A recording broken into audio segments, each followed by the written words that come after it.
ये कहानी है उस दौर की जब सिंध की सरजमीन पर दरियाए सिंध सिर्फ एक दरिया नहीं बल्कि एक तहजीब की शहरग यानी जीवन रेखा हुआ करता था। इसकी लहरें कहानियां सुनाती थीं और इसके किनारे बसे शहरों में दुनिया भर के सौदागर और मुसाफिर आकर पनाह लेते थे। इसी दरिया के किनारे बसे शहर सक्खर में एक नौजवान रहता था जिसका नाम था आदिल। आदिल एक मल्लाह का बेटा था, लेकिन उसके ख्वाब आसमान की तरह बुलंद थे। वो दरिया की लहरों पर कश्ती चलाने से ज्यादा किस्से कहानियों और पुरानी किताबों में डूबा रहता था। वो हमेशा उन अनजाने मुल्कों के बारे में पढ़ता था जहां जाने का उसने सिर्फ ख्वाब देखा था। एक शाम जब सूरज दरिया के पानी में अपना सोना घोल रहा था, शहर में एक अजनबी आया। वो एक बहुत ही बूढ़ा और बीमार शख्स था जिसके लिबास से लगता था कि वो किसी बहुत दूर देश, शायद मिस्र या शाम से आया है। वो लड़खड़ाता हुआ आदिल की कश्ती के पास आया और जमीन पर गिर पड़ा। आदिल उसे सहारा देकर अपनी झोंपड़ी में ले आया। उस बूढ़े शख्स की सांसें उखड़ रही थीं। उसने कांपते हाथों से अपनी कमर से एक छोटा, खूबसूरती से तराशा हुआ लकड़ी का संदूक खोला और आदिल के हाथ में रखा।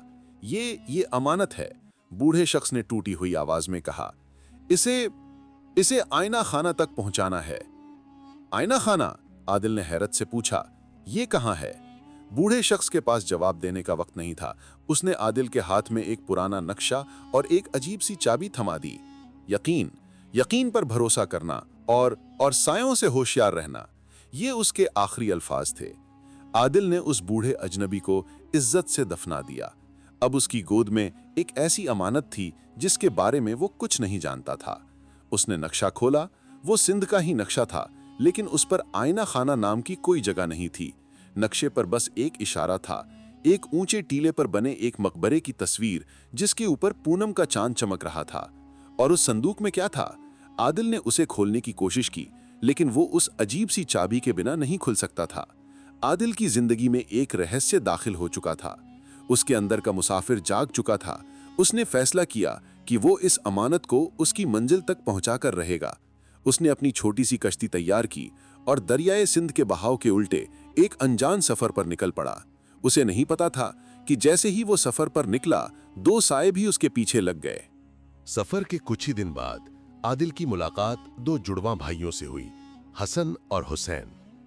हसन और हुसैन दरिया के मंजे हुए राहबर यानी गाइड्स थे। वे दरिया के हर मोड़, हर भंवर को जानते थे। उन्होंने आदिल को मदद की पेशकश की। हसन बहुत बातूनी, हंसमुख और मिलनसार था। वो आदिल को रास्ते की कहानियां सुनाता और उसका दिल बहलाता। हुसैन बिल्कुल उसके उलट था। वो खामोश, संजीदा और हमेशा शक में डूबा रहता था। उसकी नजरें बाज की तरह तेज थीं और वो हर आहट पर चौकन्ना हो जाता था।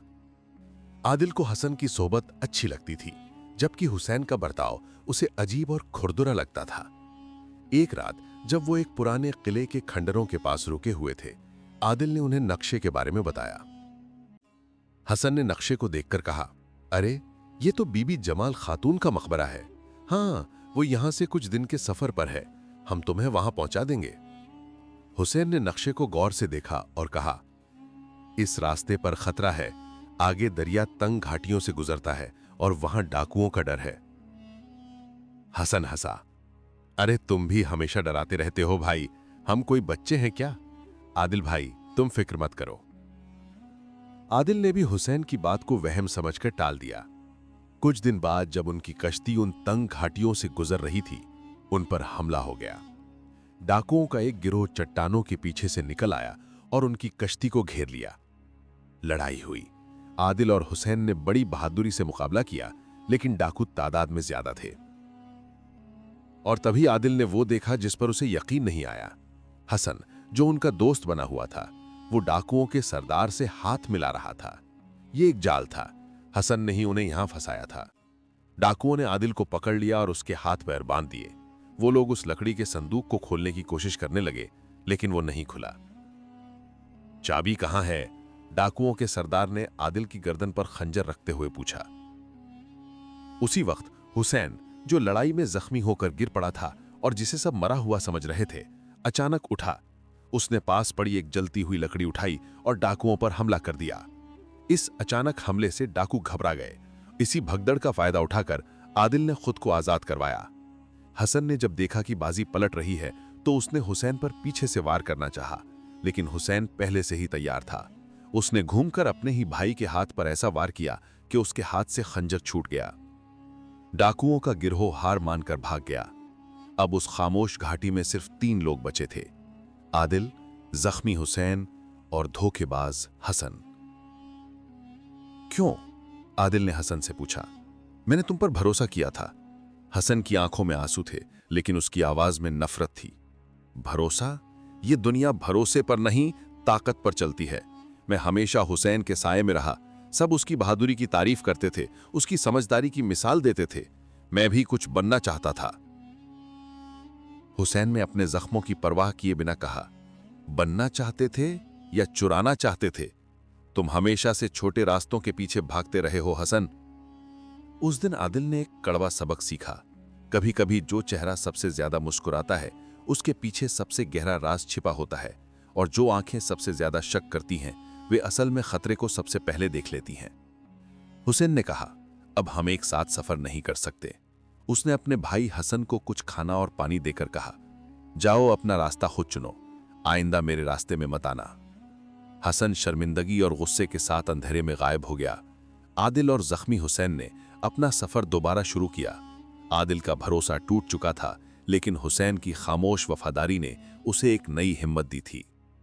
कई हफ्तों के मुश्किल सफर के बाद आखिरकार वे उस मकबरे तक पहुंच गए। ये एक बहुत ही खूबसूरत और वीरान जगह थी। सफेद संगमरमर का बना मकबरा एक ऊंचे टीले पर था और नीचे दरियाए सिंध खामोशी से बह रहा था। नक्शे के मुताबिक उन्हें पूनम की रात का इंतजार करना था। पूनम की रात आई। चांद जब ठीक मकबरे के गुंबद के ऊपर आया तो उसकी रोशनी गुंबद के ऊपर लगे एक खास पत्थर से टकराकर जमीन पर एक जगह पड़ने लगी। आदिल और हुसैन ने उस जगह पर खुदाई की। अंदर कोई दरवाजा या सुरंग नहीं थी। अंदर एक और छोटा पत्थर का संदूक था। आदिल ने उस अजनबी की दी हुई चाबी से उसे खोला। उसके अंदर कोई खजाना नहीं था। उसके अंदर एक आईना था, एक बहुत ही पुराना कांसे का बना आईना, जिसकी पुष्ट पर बहुत ही बारीक कारीगरी से कुछ लिखा हुआ था। आदिल हैरान रह गया। क्या सिर्फ एक आईना? क्या उस बूढ़े आदमी ने मुझे इतनी दूर सिर्फ एक आईने के लिए भेजा था? हुसैन ने आईने को हाथ में लिया। वो आम आईना नहीं था, वो 2 तरफा था। उसकी एक सतह बिल्कुल साफ और चमकदार थी, जिसमें इंसान को अपना अक्स बिल्कुल साफ नजर आता था। लेकिन जब उसे पलटा तो उसकी दूसरी सतह थोड़ी धुंधली और लहरदार थी। उसमें देखने पर चेहरा थोड़ा टेढ़ा मेढ़ा और अजीब सा नजर आता था। आईने की पुष्ट पर जो लिखा था वो एक पहेली थी। मैं सच भी हूं और झूठ भी, मैं रोशनी भी हूं और साया भी। जो मुझे सीधे देखे वो खुद को पाए, जो मुझे उल्टा देखे वो दुनिया में खो जाए। मेरा घर वहां है जहां दरिया अपना नाम बदलता है। दरिया अपना नाम बदलता है? आदिल ने सोचा, इसका क्या मतलब? तभी झाड़ियों के पीछे से एक तीर सनसनाता हुआ आया और हुसैन के कंधे पर लगा। वे फिर से घिर चुके थे। सामने हसन खड़ा था और इस बार उसके साथ डाकुओं का गिरोह नहीं, बल्कि शहर की फौज का एक दस्ता था। हसन ने सख्खर लौटकर हाकिम को यह यकीन दिला दिया था कि आदिल एक खतरनाक जासूस है और हुसैन उसका साथी है और वे किसी दुश्मन मुल्क का खजाना ढूंढ रहे हैं। अब खेल खत्म आदिल, हसन चिल्लाया। वो संदूक और वो आईना मुझे दे दो। आदिल और जख्मी हुसैन अब फंस चुके थे। हुसैन ने अपनी तलवार निकाल ली। तुम भागो आदिल, वह गरजा। इस अमानत को इसकी मंजिल तक पहुंचाना है, मैं इन्हें रोकता हूं। आदिल भागना नहीं चाहता था, लेकिन हुसैन ने उसे कसम दी। जाओ, वो पहेली याद करो। दरिया अपना नाम कहां बदलता है, सोचो। आदिल दौड़ते हुए सोचा, दरियाए सिंध, उसका नाम कहां बदलता है? और फिर उसे एक पुरानी कहानी याद आई जो उसके वालिद सुनाते थे। बहुत आगे, जहां दरिया समंदर में मिलने वाला होता है, एक जगह आती है जिसे मीठान कोट कहते हैं। वहां 5 और दरिया आके सिंध में मिलते हैं और उस जगह के बाद दरियाए सिंध इतना विशाल और गहरा हो जाता है कि लोग उसे दरिया नहीं सागर कहने लगते हैं। दरिया वहां अपना नाम बदलता है। आदिल को मंजिल मिल गई थी। उसने पीछे मुड़कर देखा।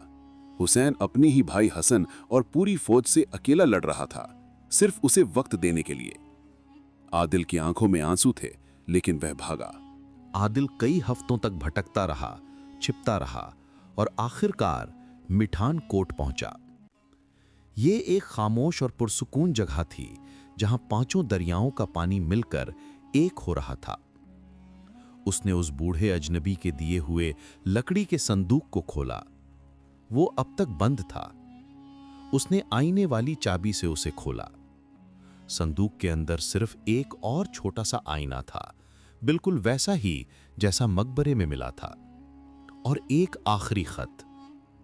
खत में लिखा था, मेरे मुसाफिर, अगर तुम यहां तक पहुंच गए हो तो तुम समझ गए होगे कि यह सफर किसी खजाने का नहीं बल्कि यकीन और धोखे की पहचान का था। आईना खाना कोई इमारत या जगह नहीं है। आईना खाना इंसान का अपना दिल है। मैंने तुम्हें 2 आईने दिए। एक वो जो तुम्हें तुम्हारी हकीकत दिखाता है, यानी हुसैन की वफादारी, और दूसरा वो जो तुम्हें दुनिया का धोखा दिखाता है, यानी हसन का फरेब। तुम्हारे पास जो संदूक था वो तुम्हारा ईमान था और जो चाबी थी वो तुम्हारी अकल।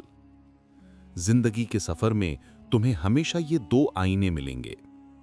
तुम्हें अपनी अकल की चाबी से अपने ईमान के संदूक को खोलकर यह फैसला करना होगा कि तुम किस आईने में देखना चाहते हो, हकीकत के या धोखे के। मेरा नाम मंसूर अल हल्लाज का एक शागिर्द है। हम सदियों से ऐसे मुसाफिरों को चुनते आए हैं जिनका दिल साफ हो, ताकि हम उन्हें यह सबक सिखा सकें। जाओ और अपनी बाकी की जिंदगी इसी हिकमत के साथ गुजारो। आदिल के पैरों तले जमीन निकल गई। ये पूरा सफर, ये हमला, ये धोखा, ये दोस्ती, सब कुछ एक इम्तिहान था। शायद हसन और हुसैन भी उसी मंसूबे का हिस्सा थे। शायद हुसैन की मौत भी एक नाटक थी। वो कभी नहीं जान पाएगा, लेकिन वो सबक सीख चुका था। उसने दोनों आईनों को और उस संदूक को दरियाए सिंध के गहरे पानी में फेंक दिया। अब उसे किसी बाहरी आईने की जरूरत नहीं थी। उसने अपने दिल के आईना खाना को पहचान लिया था। आदिल सख्खर वापस नहीं लौटा। उसने अपनी बाकी की जिंदगी एक गुमनाम मुसाफिर की तरह गुजार दी।